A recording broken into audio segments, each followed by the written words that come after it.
నిమజ్జనం రోజు అయితే మా గల్లీలో ఫుల్ జోష్ మీద ఉన్నారు.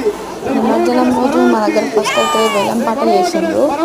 వేలం పాటలో కామెడీ అయితే మస్తు చేసిండ్రు. మా మామ అయితే లడ్డు మేము ఫస్ట్ టైం పెట్టినాం వినాయకుని కాబట్టి ఎంతలో పోతుందో అని మేమైతే ఎక్స్పెక్ట్ చేయలేదు, కానీ 1 lakh పోతుందని అయితే మేము అనుకోలేదు. 1,10,000 అయితే పోయింది. అది మా ఫ్రెండ్ వాళ్ళే తీసుకున్నారు. వెంకటరామన్ సార్ చప్పట్లు 81,000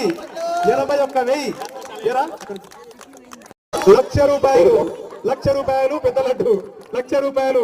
జై బోలో గణేష్ మహారాజ్ కి, జై బోలో గణేష్ మహారాజ్ కి. ₹1,00,000 పవరసాయి వెంకటరామన్ సార్ ఒకటోసారి వెంకటరామన్ సార్ 1,10,000 రెండోసారి పవరసాయి చిట్ ఫండ్స్ వెంకటరామన్ సార్.